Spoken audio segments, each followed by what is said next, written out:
Saudi আরবে কিছু কিছু এরিয়াতে প্রচুর পরিমাণ ঠান্ডা পড়ে গেছে। আমাদের এরিয়াটাতে এখন 5 ডিগ্রি সেলসিয়াস চলছে, তবে আরও বেশি শীত বাড়লে -0তেও ওয়েদার নেমে যায়। আর বাইরে কি পরিমাণ বাতাস সেটা তো দেখতেই পাচ্ছেন।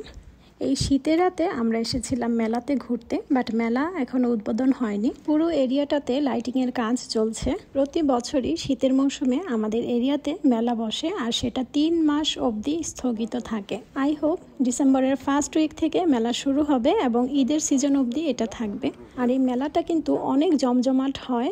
সামনে যে গোল রাউন্ডের বাউন্ডারিটা দেখা যাচ্ছে, এখানে সৌদি মহিলারা অথবা সৌদিয়ান বাচ্চারা পারফরমেন্স করে। এখানে বাইরের কাউকে ঢুকতে দেওয়া হয় না। পুরোটা রাস্তা যদি এরকম লাইটিং হয় তাহলে কতটা জাঁকজমক হবে একবার ভাবেন তো। আমি সৌদিতে থাকলে সারা বছর 2টা সিজনের জন্য ওয়েট করি। একটা হচ্ছে এই শীতের মৌসুম, কারণ এই সময়টাতে মেলা বসে, আরেকটা হলো রমজান মাস। রামাদানের সময়ও আমি জানি না, সৌদিতে থাকা অবস্থায় আমার কেন জানি একটা অন্যরকম শান্তি ফিল হয়। আর ঈদের সিজনগুলো আমার কাছে খুবই ভালো লাগে, কারণ তখন আপনাদের ভাইয়ার কিছুদিন ছুটি থাকে আর সবসময় বাসায় থাকে। তো আমি এবং বাচ্চারা আমরা কিন্তু খুবই এনজয় করি ওই সময়গুলো। পার্কে ঘুরে ঘুরে ঠান্ডায় জমে একদম বরফ হয়ে গেছি। এখন আমরা যাচ্ছি শাইন ফ্যাশন ওয়ার্ল্ডে। শাইন অ্যাপসের মাধ্যমে অনেকে অনলাইনে প্রোডাক্ট অর্ডার করেন, বাট কিছু কিছু শহরে শাইনের কিন্তু বড় বড় শোরুমই রয়েছে। আমাদের শহরেও শাইনের শোরুম ছিল না, এটা নতুন উদ্বোধন হয়েছে। গতকালকে আমরা এখান থেকে কিছু শপিং করেছিলাম, আর আজকে আমরা এসেছি একটা প্রোডাক্ট এক্সচেঞ্জ করার জন্য। আপনাদের ভাইয়া কাউন্টারে কথা বলছিল আর আমি বাচ্চাদেরকে নিয়ে চলে গেলাম ভিতরে। আমি ফার্স্টেই শুজের পার্টে চলে এসেছি, কারণ আমার শুজ এক্সচেঞ্জ করতে হবে। গতকালকে আমি রাফ ইউজের জন্য স্লিপার টাইপের কিছু কিনতে এসেছিলাম, বাট এসে আমার চোখ চলে যায় হাই হিলের দিকে। আর আমার ক্ষেত্রে এরকমটাই হয়, যখনই আমি স্লাইড শুজ কিনতে যাই তখনই আমি হাই হিল কিনে ফেলি। তো গতকালকে আমি এই শুজগুলো নিয়েছিলাম। কি পরিমাণ হিলস চিন্তা করেন একবার। যদিও আমি হিলস পছন্দ করি, বাট আমি যে টাইপের হিলগুলো পরি সেগুলো 2.5 থেকে 3 ইঞ্চি অবধি হয়, কিন্তু এই শুজটা ছিল 4.5 ইঞ্চি। টু বি অনেস্ট, জুতাটা আমার খুবই পছন্দ হয়েছিল, কিন্তু অতিরিক্ত হিলসের কারণে আমি ব্যালেন্স ধরে রাখতে পারছি না, ঠিকমতো হাঁটতে পারছি না। সো আমি ডিসাইড করেছি এটা চেঞ্জ করে নিব। এটার সাইজটাও আমার একটু শর্ট হয়েছে।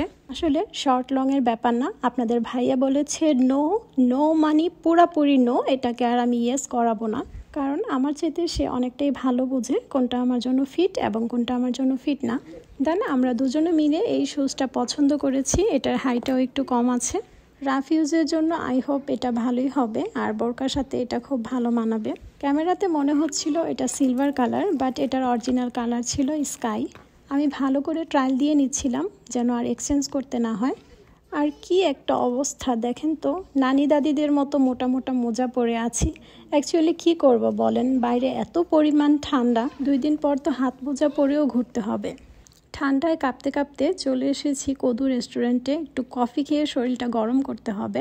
কদু শুনে আবার ভাববেন না বাংলাদেশের কদু বা লাউ ওই টাইপের কিছু। এটা কিন্তু একটা সৌদিয়ান ব্র্যান্ড, ম্যাকডোনা হারফির মতোই কদুটাও একটা ব্র্যান্ড। আর কদুতে আজকে আমি প্রথমবারই এসেছি, বাট এটার খাবার আমি অলরেডি হোম ডেলিভারি করে বাসায় নিয়ে অনেকবারই ট্রাই করেছি।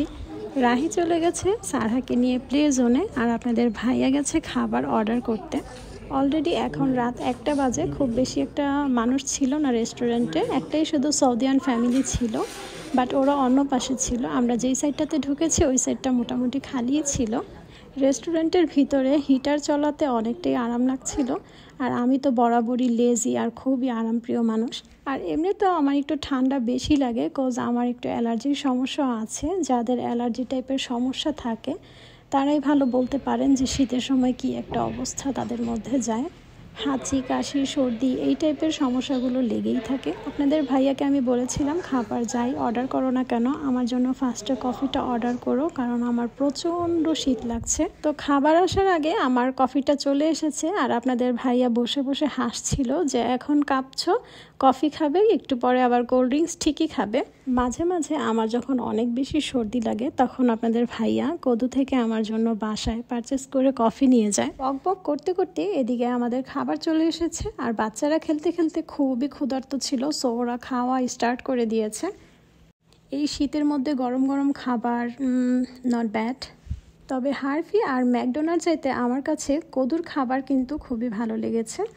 এই হচ্ছে আমার কোল্ড ড্রিঙ্কস। এটা না খেলেই নয়, এটা খেয়ে দেন আমি আবার কফিটা খেয়ে ইকুল করে নিব, আর বাসায় গিয়ে এক গ্লাস গরম পানি খেয়ে নিব, বাস হয়ে গেল।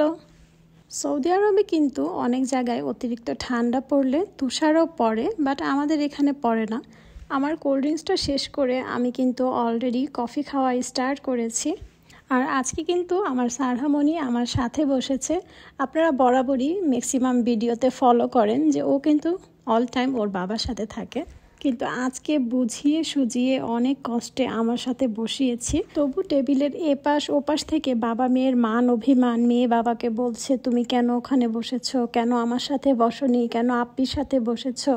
আমাদের খাওয়া দাওয়া শেষ, অলরেডি রাতের 2টা বেজে গেছে। আমরা বের হয়ে যাচ্ছি, এখন বাড়িতে চলে যাব। আর আমাদের সারহামণি অলরেডি বাবার কোলে উঠে গেছে। আমার আজকের আউটফিটটা আমি বাংলাদেশ থেকে অনলাইনে অর্ডার করে পারচেস করেছিলাম। যদিও এটার কালার কম্বিনেশন সৌদি কালচারের সাথে যায় না, তবুও পরবো কি পরবো না ভাবতে ভাবতে 5 মাস চলে গেছে আর পরাই হয়নি। দেন আজকে পরেই ফেললাম। যারা আমার চ্যানেলের শুরু থেকে আমাকে ফলো করছেন এবং আমার ভিডিওতে লাইক কমেন্ট করছেন তাদেরকে অনেক অনেক শুকরান। সবাই অনেক অনেক ভালো থাকবেন এবং আমাদের জন্য দোয়া করবেন। আসসালামু আলাইকুম।